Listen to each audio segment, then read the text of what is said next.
ಈಗ ಜೋಡೋಲೆಯನ್ನ ರಕ್ಷಣೆ ಮಾಡುವಂತ ನೀನು ಹೇಳಿಕೊಂಡೆ. ನಿನ್ನ ಜೋಡೋಲೆಯನ್ನ ರಕ್ಷಣೆ ಮಾಡಿದ್ರೆ ಏನಾಗ್ತದೆ? ನಾವು ನನ್ನ ಗಂಡನಿಗೆ 16,008 ಮಂದಿ ಮಡದಿಯರು. ನಮ್ಮ ಜೋಡೋಲೆಯನ್ನ ರಕ್ಷಣೆ ಮಾಡುವವರು ಯಾರು? ನಾನು ನನ್ನದ್ದು ರಕ್ಷಣೆ ಮಾಡುವ ಅಂತ ಕೇಳಿಕೊಂಡೆ, ನಿಮ್ಮದು ಕಡಿಬೇಕು ಅಂತ ನಾನು ಕೇಳಿಕೊಂಡೆ. ಅದ್ರ ಅರ್ಥ ಅದೇ ಅಲ್ವಾ? ಇಲ್ಲಡು, ನಿಮಗೆ ಉಪಕಾರ ಮಾಡಿದ್ದು ಸಾಕು ಸಾಕಾಗಿ ಹೋಯಿತು. ಕೊಡುವವರಿದ್ರೆ ನೀವು ಬರ್ತಾ ಇದ್ದೀರಿ, ಅದಲ್ಲ. ಈಗ ನನ್ನವರು ಅಂದು ದೇಶಾಧಿಪಾಲಕರನ್ನ ಗೆದ್ದು ಎಲ್ಲಿ ಕೊಡುವವರು ಇರ್ತಾರೋ ಎಲ್ಲಿಂದಲ್ಲ ಅಲ್ಲಿಗೆ ಬರ್ತಾರೆ. ಅಲ್ಲಿಗಂತೂ ನೀನು ಬರ್ತಾ ಇದ್ದೀರಿ, ಅದಲ್ಲ. ಈಗ ಹೊಸ ಹೊಸ ಸ್ಥಳ ಹುಡುಕುವುದಿಲ್ಲ, ಅಲ್ಲಿಗೆ ಹೋಗುದು, ಎಲ್ಲರೂ ಅಲ್ಲಿಗೆ ಹೋಗುದು. ಇಂಥ ಸ್ಥಳದಲ್ಲೇ ಹೋಗಿ ಕೇಳುವುದಾ? ಅದಲ್ಲ. ದೇಶಾಧಿಪಾಲಕರನ್ನ ಗೆದ್ದು ನನ್ನವರು ಆಭರಣಗಳನ್ನೆಲ್ಲ ತಂದ್ರು. ಇದು ನನ್ನ ಭಾವನೆಗೆ, ಇದು ನನ್ನ ತಂಗಿಗೆ, ಇದು ನನ್ನ ಅಳಿಯನಿಗೆ ಅಂತ ಪ್ರೀತಿಯಿಂದ ಕೊಟ್ಟರು ನೋಡು, ಅದೇ ನಿನ್ನ ಪಾಲಿಗೆ ಸಲುಗೆ. ಆಭರಣದ ಆಸೆ ಇನ್ನೂ ತೀರ್ಲಿಲ್ವ ನಿನಗೆ? ಅದಕ್ಕಾಗಿ ಮಾಡಿದ್ದ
ಮತ್ತೆ ನನ್ನ ಅಣ್ಣ ನಿಮಗೆ ಕಡಿಮೆ ಮಾಡಿ ನನಗೆ ಕೊಟ್ಟಿದ್ದಲ್ಲ.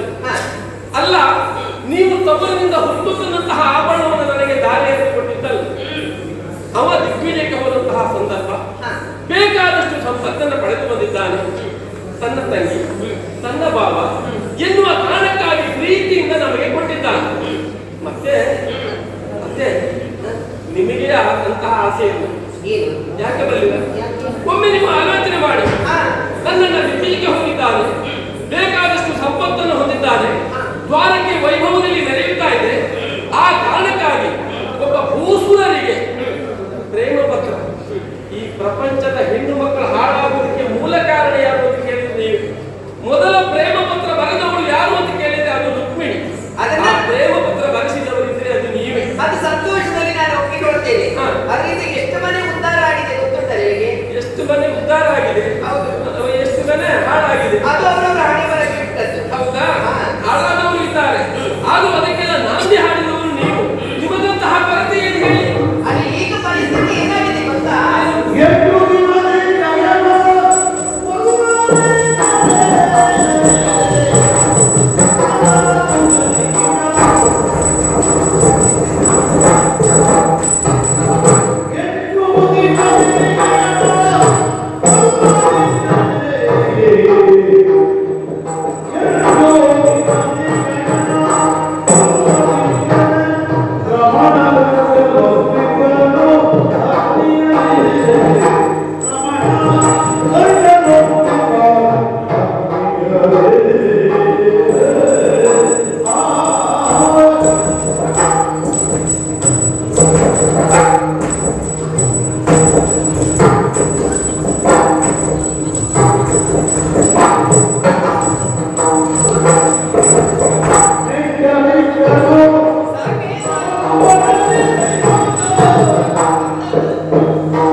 ಎಲ್ಲಿಯಾದ್ರೂ ಕೊಲ್ಲುವುದಕ್ಕೆ ಆಗದೆ ಇದ್ರೆ ಅಗ್ನಿ ಪ್ರವೇಶವನ್ನ ಮಾಡ್ತೇನೆ ಅಂತ ಹೇಳಿದ್ದಾರೆ.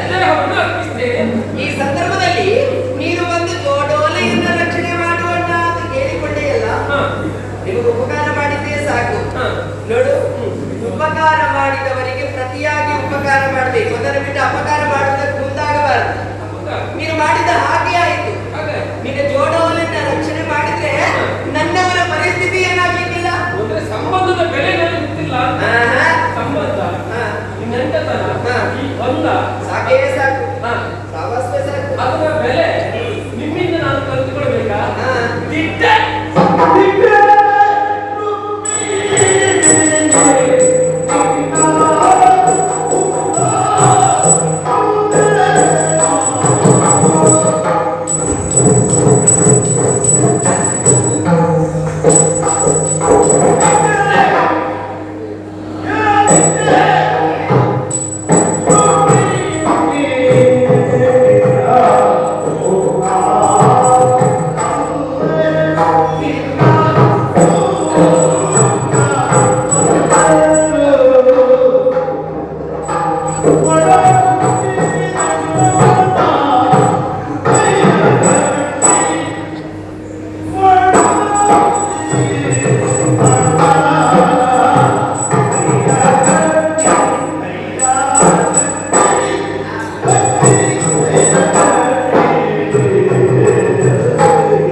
Yeah.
ಹುಟ್ಟು ಬಿಡಿಸಿದ್ದೇನೆ ಅಂತ ನೀವೇನು ನನ್ನ ಜಾತ್ರೆ ಕೈ ಹಾಕ್ತಾ ಹಾ, ನನ್ನ ಕುರಿತಾಗಿ ಇದ್ದೀರಾ? ಇನ್ನೊಂದು ಮಾತು ಕೇಳಬೇಕಾಗಿತ್ತು. ಏನು? ಇದು ನಿಮ್ಮ ಅಣ್ಣ ಈಗ ಅಲ್ಲಿ ಇದ್ದಾರೆ ಮುಂದಿನ ಅವಧಿಯಲ್ಲಿ.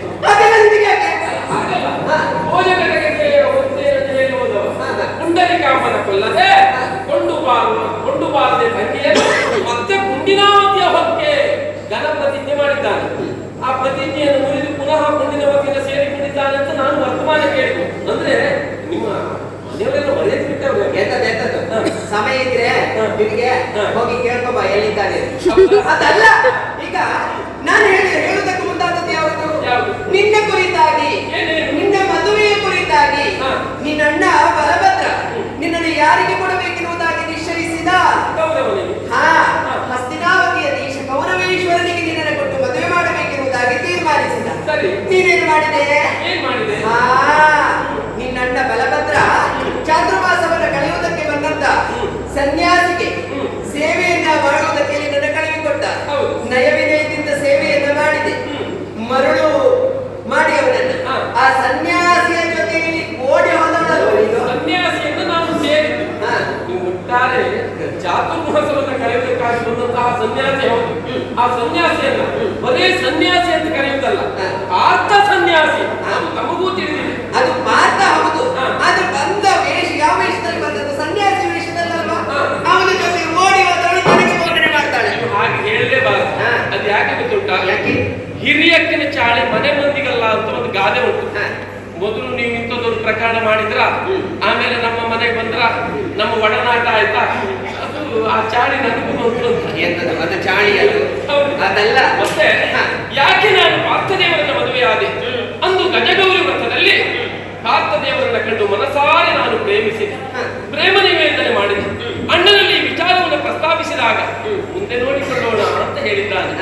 ಆ ವಿಚಾರ ತಮಗೆ ತಿಳಿದಿದೆ. ನನ್ನದೆಲ್ಲ ಹಾಗೆ, ನನ್ನದು ಹಾಗೆ, ನನ್ನ ಮನದ ಸಂಕಲ್ಪವೇ ಹಾಗೆ. ಕೃಷ್ಣನನ್ನೇ ನಾನು ಮದುವೆ ಆಗಬೇಕು, ಮೊದಲಿನಿಂದಲೂ ಸಂಕಲ್ಪವೇ ಹಾಗೆ. ಕೃಷ್ಣನನ್ನ ಮದುವೆ ಆದೆ. ಹೌದಾ? ಮತ್ತೆ ಇಷ್ಟೆಲ್ಲ ಹೇಳ್ತಾ ಇದೆಯಲ್ಲ, ನಿನ್ನವರ ಪರಿಸ್ಥಿತಿ ಏನಾಗಿದೆ? ನೀನು ಹೇಗಿದ್ದೀಯಾ?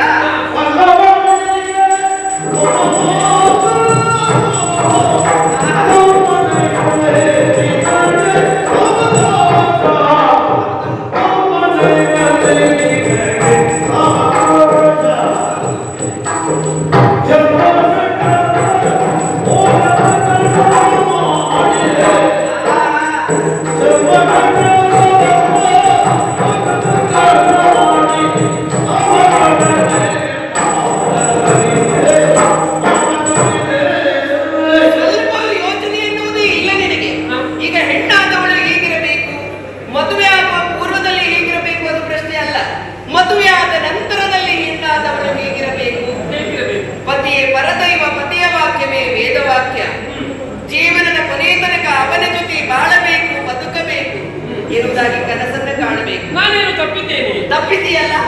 ಈಗ ಕಷ್ಟ ಬಂದಾಗ ಹಿಕ್ಕಬಾರದು, ಸುಖ ಸಿಕ್ಕಿದಾಗ ಕುಗ್ಗಬಾರದು. ಈಗ ನಿನ್ನ ಗಂಡನಿಗೆ ಕಷ್ಟ ಬಂದಿದೆ, ವನವಾಸಕ್ಕೆ ಹೋಗಿದ್ದಾನೆ. ನೀನು ಹಾಗಲ್ಲ. ಆ ಗಂಡ ವನವಾಸದಲ್ಲಿದ್ರು ಈ ಅರಮನೆಯಲ್ಲಿ ಉಣ್ಣುವುದಕ್ಕೆ, ತಿನ್ನುವುದಕ್ಕೆ, ಉಡುವುದಕ್ಕೆ, ತೊಡುವುದಕ್ಕೆ ಯಾವುದಕ್ಕೂ ಕೊರತೆ ಇಲ್ಲ ನೋಡು. ಸರಿ ತಿನ್ನುವುದು, ನಕಾರು ಹೆಣ್ಣುಮಕ್ಕಳನ್ನೆಲ್ಲ ಸೇರಿಸಿಕೊಳ್ಳುವುದು, ಮಾತಾಡುವುದು. ಅವಳ ಗಂಡ ಹಾಗೆ, ಇವಳ ಗಂಡ ಹೀಗೆ, ಮತ್ತವಳ ಗಂಡ ಹೇಗೆ, ಹೀಗೆಲ್ಲ ಮಾತಾಡುವುದು. ಮತ್ತೆ ನಿನಗೊಬ್ಬ ಮಗ ಇದ್ದಾನೆ, ನೋಡುವುದಕ್ಕೆ ಮಾಡಿ, ತಿಂದ್ರೆ ಗೋಣಿ ಎಷ್ಟು ತಿಂತಾನೆ, ಒಂದು ಇಷ್ಟಿಷ್ಟು ತಿನ್ನುವುದಕ್ಕೆ ಬೇಕು. ಬರೀ ಬೆಳ್ತಾ ಇತ್ತು ನಿಮ್ಮ ಜೀವನ. ಮಾತಾಡ್ತಾಳೆ, ಗಂಡನ ಜೊತೆಯಲ್ಲಿ ಇರಬೇಕಾದದ್ದು ಹೆಣ್ಣಿನ ಧರ್ಮ. ಇದೆಯಲ್ಲ